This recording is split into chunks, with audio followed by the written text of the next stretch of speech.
Good evening. This is the Elliott wave update for the NASDAQ 100 for Wednesday, December 1st, 2021. A wild day in the markets today. So let's dive right into what took place. Here in the NASDAQ, the upside move, which began off of yesterday's lows, right here at 16,068, basically 69, continued initially during the opening rotations here in the US. Market reached a high at 16,427.50. And from that level, proceeded to decline. Now I've updated the labeling, but I'm going to switch out of the current style, which is the candles, which do show me the extremes that the market does on both sides, because I want to make clear how this move is unfolding. We are counting off of the all-time high at 16,764, and we are counting the initial 5 waves down on a minor degree. So we got the first 5 down on a minute degree to form minor wave 1. Then we had minor wave 2, a nice ABC rally. And that took us up to the high at 16,442. Then we began in minor wave 3, which thus far is subdividing 3 times. Here's the first, that's 1, 2 of minute level. Here's the second, a 1, 2 of a subminute level. And here's the third, a 1, 2, and that's of a subminute level.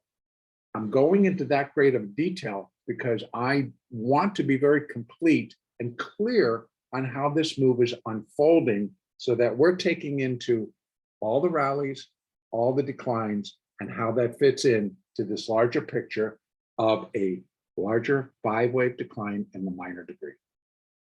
Okay, so where are we and what's taken place? Well, we've done so far within minor 3, which will consist of 5 waves of minute degree. We finished minute 1 and minute 2. Then minute 3 began. So essentially, it's a wave 3 of 3 type move because it's minute wave 3 of minor wave 3. But then it started to subdivide. So this would be the first subdivision.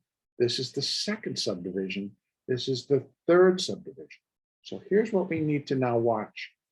So within all of the subdivisions, we're now going to go into the third, which is at sub level. So there's wave 1, wave 2. Today's low, I believe, completed wave 3. So what we're now looking for is 1 sequence, 2 sequences, 3 sequences of a 4th wave, a 5th wave decline, a 4th wave bounce, a 5th wave decline, a 4th wave bounce, a 5th wave decline to complete the minor. So first we have a small 4 and then a 5th wave decline to complete the subminute 3rd wave. Then we have a 4th wave rally, a 5th wave decline to complete the minute 3rd wave. And then we have one more 4th wave rally, 5th wave decline to complete the minor 3rd wave. So now let's start taking a look at some of these support levels, which will likely be reached. And so first of all, we're looking at the first, which is a subminute 3rd wave to complete. And our next support levels are 15,792. Then it drops very quickly to 15,640, I'll call it, 35 to 40. That may be an area that will complete maybe the subminute wave 3, possibly even the minute 3.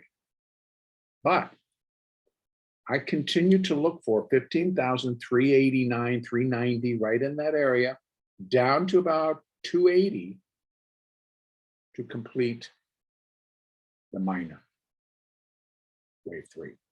So this entire 3rd wave will have taken us from 16,442 possibly to 15,280, maybe a little lower.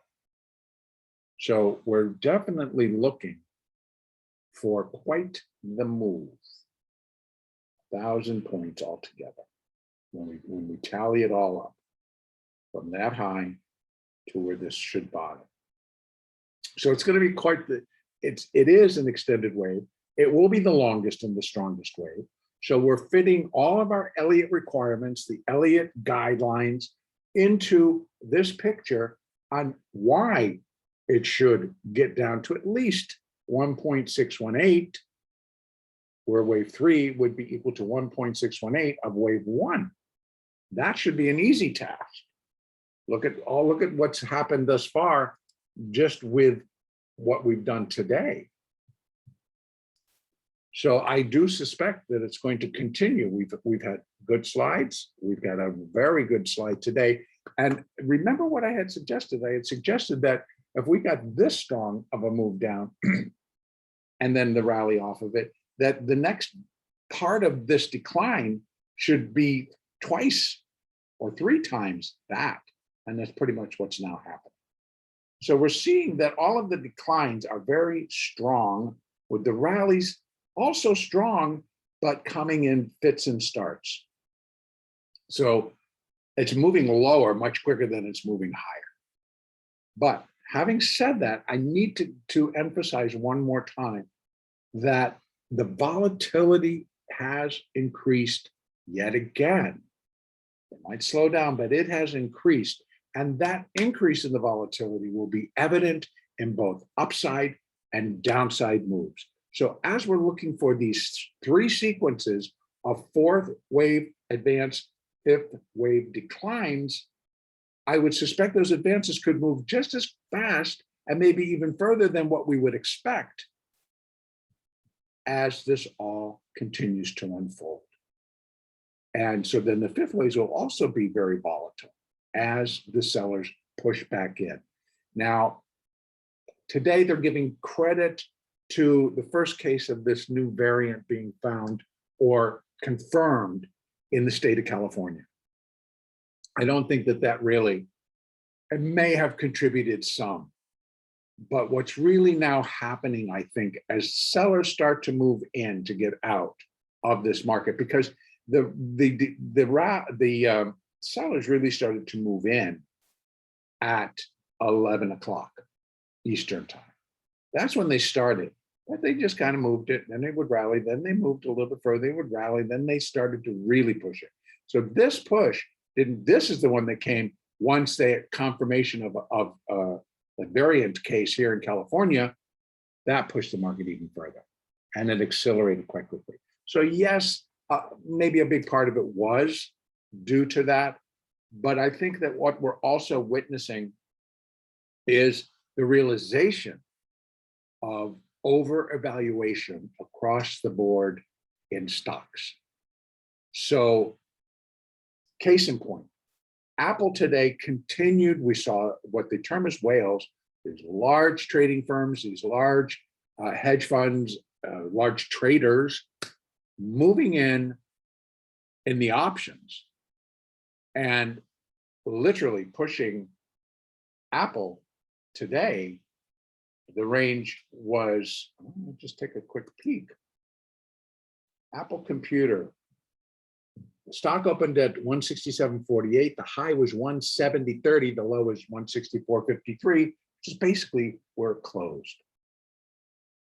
So a lot going on. That's pretty volatile. But I don't think for 1 minute that they're going to stop there, because they also showed up in AMAT.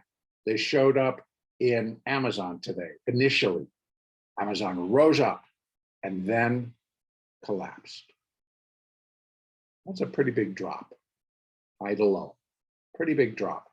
So, and they did it, and they started it in Google. They did it in, they looked like they were going to try in Facebook, but that just failed miserably.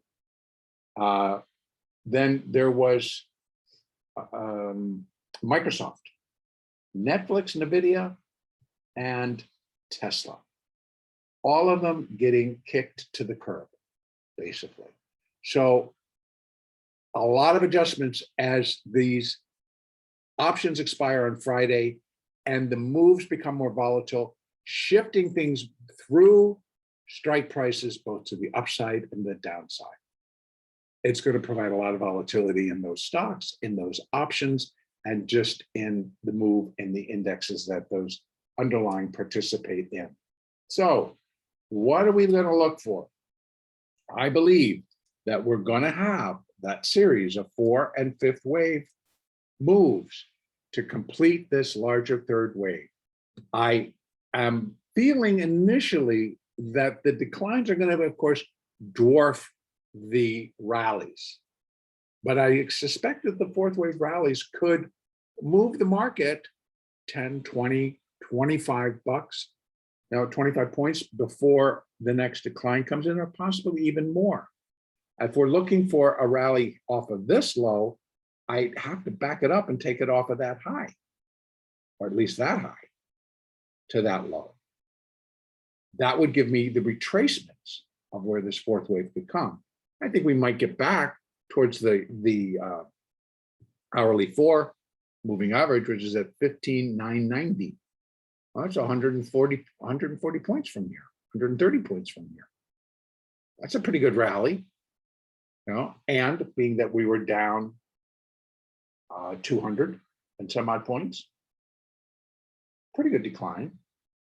In any case, trade smart, trade using the moving averages.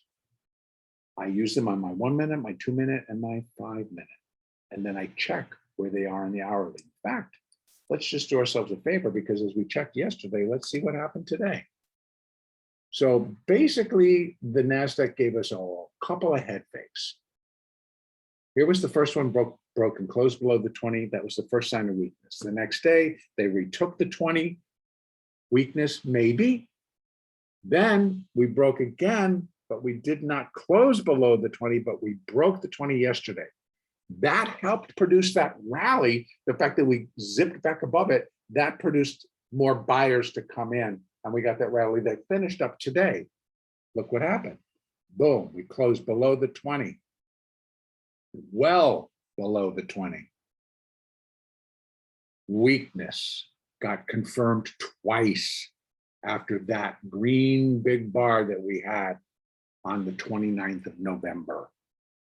So again, weakness being displayed in the market on the daily chart. I would suspect that tomorrow, if we start breaking below the 50, we're going to see some additional, this is the daily 50, we're going to see some additional acceleration kick in. And trust me, we didn't get that, we got pretty close to it today, even though it's at 787, we got down there, a good additional push. That would have moved this thing right on through. Another $50 if the market remained open. So a lot can happen. And I am expecting a lot out of this. I'm expecting the moves to come down into here. Now, again, let's just take a look at the weekly chart to see what is kind of showing as relevant on the weekly chart. Boom. Sign of weakness right there. It broke below the 4 and closed below the 4. That was last week. This week, wow. Look at that big tail. That in of itself is a sign of weakness. And we have until Friday, but right now it's broken the 4, it's broken back below the 8, or it's broken the 8. So I would think, number one, a lot of traders who need higher prices are going to try to push this index back above that 8 and get it to close up there to bring in another round of buying that they need. If not, then the weekly is going to start to head to the 20. Now, I'm thinking this is where wave 3 is going to end. So that 20 may provide enough support to produce a solid several-day rally in the form of a minor 4th wave. So that's kind of my outlook right here and how I'm building to that point. And if this pans out, where a weekly close can get down there but close above it, it's going to be a good thing for the market in terms of putting in a fourth wave rally. A close below it on the weekly chart may spell some pretty hard selling coming up in the next week or so. All right, back to the hourly chart. So this is what I keep an eye on so that we can get a gauge on the weakness that is now being brought into the market. So trade smart. Use the moving averages to guide your entry and exits in these trades. Use the Fibonacci to also for support and resistance where a market may pause, put in a little bounce, and then drop back through. Use the Elliott to guide you on where are we in the whole larger scheme of things. And don't get married to either side. Continue to play what's in front of you.